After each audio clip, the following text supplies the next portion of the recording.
बिस्मिल्लाहिर्रहमानिर्रहीम। अस्सलाम वालेकुम। अमेरिका पर क़यामत खेज़ और तबाह कुन रात गुजरी। स्पेशली अगर आप उसकी नेवी से पूछें, उनकी एयरफोर्स से पूछें, जिन्होंने कल रात यमन पर हमला करने के लिए जो मामला सामने रखे, उसके बाद जो उनका हशर हुआ है, ये अब तक की सबसे ख़तरनाक कार्रवाई थी अमेरिका के ख़िलाफ़। अमेरिका अपने बहुत सारे वॉरशिप लेकर आया, तैयारे उड़ाए। हुआ ये है कि यमन ने मुसलसल 8 घंटे तक अमेरिका को पकड़े रखा, जकड़े रखा। इन्होंने मिसाइल मारे, ड्रोन्स मारे और एक के बाद एक हमला करते रहे। इतने हमले किए कि जैसे ही अमेरिका अपनी पोजीशन इनके वॉरशिप्स लेते थे या एयरक्राफ्ट कैरियर लेते थे, ये दूसरे ही लम्हे मिसाइल और ये चीज़ें मारना शुरू कर देते थे।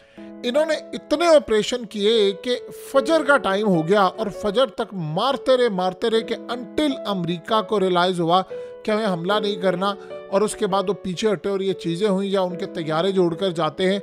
इन्होंने कल रात जो अमेरिका का हाल किया है और जो चैलेंज दिया है, वो बड़ा ही कमाल और अजीबोगरीब चैलेंज है। उन्होंने अमेरिका को कहा है कि हमने हिट किया सीधा तुम्हारे एयरक्राफ्ट कैरियर और वॉरशिप पर। अगर तुम्हारे पास हमारे मिसाइलों को मारने की कैपेसिटी है तो तुम एक काम करो, तुम वो वीडियो जारी करो, क्योंकि तुम्हारे तमाम के तमाम एयरक्राफ्ट कैरियर वॉरशिप्स पर इतने मल्टीपल कैमरे लगे हुए हैं, 360 डिग्री लगे हुए हैं, हाई डेफिनेशन कैमरास लगे हुए हैं। जितने हमले हमने किए हैं, तुमने अगर उनको गिरा दिया है तो वीडियो जारी कर दो और दुनिया को बता दो, वरना असल में अपने वॉरशिप्स और इनके मनाजिर दिखाओ और दुनिया को पता चले कि हमने तुम्हारे वॉरशिप्स और तुम्हारे एयरक्राफ्ट कैरियर को कितनी बुरी तरह डैमेज किया है, हमारे ड्रोन्स ने तुम्हारा हाल क्या किया है। और अगर ऐसी सूरत हाल है तो अब तक, आज तक, जो स्पेशली हम 10-12 दिनों की बात करें तो यहाँ पर जो हमने हमले किए तुमने अभी तक कोई दिखाए क्यों नहीं है। और ये इतना बड़ा चैलेंज आ गया अमेरिका के लिए कि उन्होंने कहा है कि हम आपको बताते हैं कि हमने इनको मारा है और ये बुरी तरह डैमेज हुए हैं।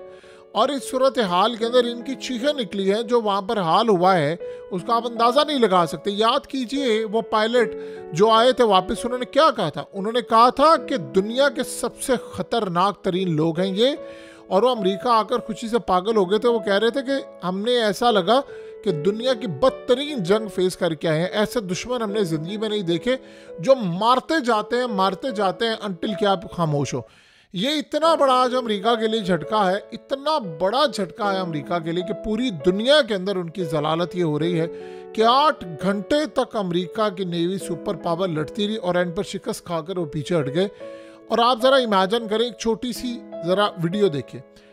ये यमन के अंदर हमला हुआ है और एक शख्स अपनी छोटी सी जो दुकान है परचून की, उसके ऊपर बैठा हुआ है और बाहर धमाके हो रहे हैं, बदतरीन धमाके हो रहे हैं, और वो अंदर बिला खौफ आराम से बैठा हुआ है। जाहिर सी बात है, वेव्स है, जब साउंड होता है वो ज़रा सा ऐसे हिलता है। उसने एक दफ़ा भी नहीं कहा कि मैं दुकान छोड़ के चला जाऊँ, मुझ पर हमला हो जाए या फलाना हो जाए, कोई चीज़ हो जाए। वो वहाँ पर चुप करके बैठा रहा। और इन मनाजिर ने अमेरिका और बाकी ताकतों के लिए इतना बड़ा पैगाम दिया है कि आप जहाँ पर लड़ाई कर रहे हैं, एक तो वहाँ पर सिविलियन आबादी है, दूसरा आप लोगों को पता ही नहीं है कि आपने कहाँ पर हिट करना है, क्या नहीं करना। असल लड़ाई मैदान में उस जगह पर देखिए, ऐसा सिनेरियो आपने कभी भी नहीं देखा होगा। एक तो लोग नहीं डर रहे, हत्ता के लोग मारे जाते हैं, लेकिन वो लड़ाई करने को तैयार है। लेकिन जो सबसे अजीबोगरीब मामला है वो हैरान कर देने वाला है, इतना ज़्यादा हैरान कर देने वाला है कि अमेरिका ने, ट्रंप ने कहा कि रेड सी का कब्जा छुड़ाना है। वो छोड़िए रेड सी के कब्जे को, अपना एयरक्राफ्ट कैरियर, वॉरशिप्स और अपनी नेवी और अपने पायलट की ज़िंदगी की भीख मांगते रहे हैं। वो लोग अपने आप को बचाते रहे। ये बड़ा हैरान कुन झटका है। आप दुनिया को जो मर्जी कह लें कि हमने ये काम कर दिया, हमने फलाना काम कर दिया, 8 घंटे तक लड़ाई होती है और आप पीछे हट जाते हैं। इसका क्या मतलब? इसका ये मतलब है कि आपने मुकम्मल तौर पर तबाही अपने फेस की है। सो लिहाजा इस सूरत हाल के अंदर अमेरिका की फ़ौज के, उनके जो ख़ास तौर पर एयरक्राफ्ट कैरियर और वॉरशिप से, उनको अपनी पोजीशन चेंज करना पड़ी। और आप अंदाज़ा करें कि यमन ने किया क्या है उसके साथ। उन्होंने ड्रोन्स मारे हैं इजराइल पर। आप इमेजिन कर लें कि किस लेवल की लड़ाई है। पहले यहाँ पर उन्होंने इजराइल के ख़िलाफ़ इक़दामात किए, यानी उसके बाद फिर ऐलान के बाद अमेरिका से 8 घंटे लड़ाई की, फिर उसके बाद उन्होंने इजराइल पर हमला किया। 8 घंटे मुसलसल आपने अमेरिका की नेवी को चारों तरफ से घेरे रखा है, मिसाइलों से, ड्रोन से, और ख़ास तौर पर ड्रोन बोट से। ये असल कहानी है जिससे ये काम कर रहे हैं। आप एक बात बताएं कि अभी तक 12 दिन हो गए हैं, क्या अमेरिका ने रेड सी में, रेड सी क्या है, रेड सी पर आपने, वहाँ पर इनकी नेवी है, इनकी एयरफोर्स भी काम करती है, तो इन्होंने सारे का सारा सिनेरियो रखा हुआ है कि भाई हम कहाँ पर जाकर हमला कर सकते हैं, क्या नहीं। अभी तक आप कब्जा क्यों नहीं छुड़ा पाए? वो बड़ी बड़ी कंपनीज, उन्होंने इनसे लातालुकी कर दी है कि यार ये तुम लोगों ने क्या मजाक बना कर रखा हुआ है, यानी हम ये काम नहीं कर सकते। और इस सूरत हाल के अंदर यानी अमेरिका की फोर्स मुकम्मल तौर पर नाकाम हो गई है। वो इनसे कब्जा छुड़ाने में अभी तक उनको कामयाबी मिल ही नहीं पाई। तो यहाँ से आप अंदाज़ा कर लें कि किस लेवल पर इनके साथ काम हुआ है। देखिए एक बात समझिए, कल सिनेरियो बड़ा बदल रहा है। अब ईरान ने ये जो फुटेज जारी की है जिसमें आप देख सकते हैं कि किस तरह अंडरग्राउंड उनके मिसाइलों का पूरा शहर है, यानी ये सूरत हाल इतनी ज़्यादा इजराइल के लिए और अमेरिका के लिए ख़तरनाक है कि अगर इनका रुख यमन की जानिब कर दिया गया तो तबाही होगी। अब ये जो मिसाइल की कैपेबिलिटी है, आप देखें अंडरग्राउंड मिसाइल बेस है पूरी, यहाँ पर हज़ारों के हिसाब से गाइडेड मिसाइल हैं। खैबर शिकन है, हज कासिम है, गदर, सिजील, इमाद और दीगर हैं। अगर ये वो सारे मिसाइलों में से उन्होंने कोई बड़े लॉन्ग रेंज के मिसाइल यमन को देने शुरू कर दिए क्योंकि मारो अमेरिका पर, तो आप बताएं कि फिर इजराइल और अमेरिका का हशर क्या होगा। तो ये जहां पर हम सूरत हाल का जायजा लेते हैं, वहां अमेरिका की टेक्नोलॉजी फेल हुई है। कल रात को बहुत बुरी तरह फेल हुई है।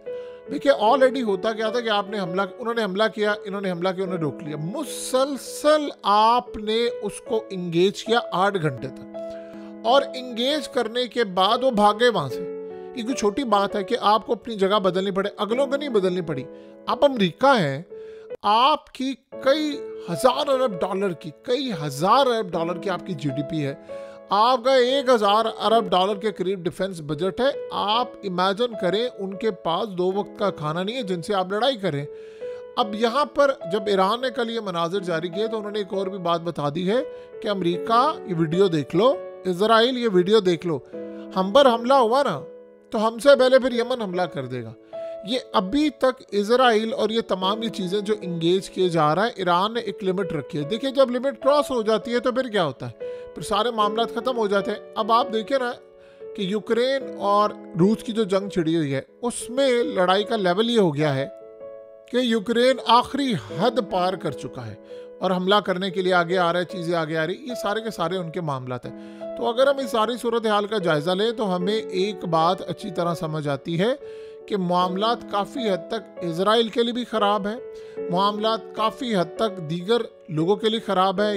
इवन के उधर आप देखें कि रूस और इस सारे मामले पर यूक्रेन, उनकी जंगबंदी का मामला हुआ। अब यूक्रेन कहता जी मैंने नहीं करना, मैं तो आखिरी हद तक मिसाइल मारूंगा। तो आप अपनी कैपेसिटी के मुताबिक करते हैं और बताते हैं। लेकिन अमेरिका का ये कहना कि जी जो मिसाइल आ रहे हैं हमने रोक लिए, फलाना कर लिए हैं, ये तो इन्होंने ईरान के मिसाइलों की दफ़ा भी कहा था। अब सबसे बड़ा एविडेंस आपके पास मौजूद है, आपके पास कैमरे हैं, आपके पास वीडियोस हैं, आप वो डाटा जारी करें ना, अब डेली बेसिस पर करें। अभी हमला हुआ हम ये करें, ये उनको बताना नहीं चाहते कि इनके साथ हुआ क्या है। देखिए असल में शिप्स आपने देखा था ना कि जब ये यमन ने कितने शिप्स तबाह किए, उनका मामला होता है डिफरेंट। यहाँ पर जो हमला होता है वो जब हमला करते हैं तो जाहिर सी बात है इतनी दूर तक जब वो हमला करेंगे तो वो कई 100 मील दूर होते हैं, तो वहाँ पर तो उनके पास कैमरास नहीं होते, वो तो सिर्फ अमेरिका के पास होंगे कि कहाँ पर लगा कहाँ पर नहीं। असल में तो अमेरिका को जारी करने चाहिए कि कल रात को क्या हुआ था, परसों क्या हुआ था। तो लिहाजा हमें इस सारी सूरत हाल का जायज़ा लेना चाहिए कि अमेरिका इस जंग को ज़्यादा देर तक चलाना नहीं चाहता और नहीं चला पाएगा। आप बताएं, आप 12 दिन में आपने 12 हमले कर लिए, आपने उस 12 दिन के अंदर क्या निकाला है? यानी अभी तक ट्रंप को क्या बताया है कि सर वो हम हमला करने के लिए गए थे लेकिन हम नाकाम हो गए। अच्छा, वो कल से ये चल रहा है कि वो उनके लीडरशिप को मार दिया है, फलाना कर दिया, ये कर दिया, कोई प्रोग्रेस नहीं हो पा रही उनकी। और इस सारे मामले पर एक बात याद रखिएगा, अगर रूस की जानिब से ख़तरनाक मिसाइल या ईरान की जानिब से इनको दे दिए गए तो अमेरिका की हो जाएगी छुट्टी। तो कल रात अमेरिका के लिए जो भारी ऑपरेशन हुआ था, ये याद करेंगे कि इतनी टेक्नोलॉजी, इतने वॉरशिप्स, इतना सब कुछ भेजने के बावजूद इनके साथ जो हाल हुआ है वो आप और हम उसका अंदाज़ा भी नहीं लगा सकते। बहरहाल अब अगले चंद घंटे देखने वाले होंगे, बड़े अहम होंगे। देखते हैं कि अमेरिका कहाँ तक आता है। ईद के दिन है और ईद के दिनों में ये ऑपरेशन करेंगे, वो पूरी तरह तैयार है, उन्होंने इनको छोड़ना नहीं है। और इस सूरत हाल के अंदर अमेरिका कितनी देर तक यमन से लड़ेगा ये कुछ कहा नहीं जा सकता। और जैसे ही अमेरिका गिव अप करेगा फिर वही सूरत हाल हो जाएगी कि रेड सी से इनको अपने जहाज़ मोड़ने पड़ेंगे, जैसे भी कर रहे हैं, ये उनका मुकाबला नहीं कर पाएंगे।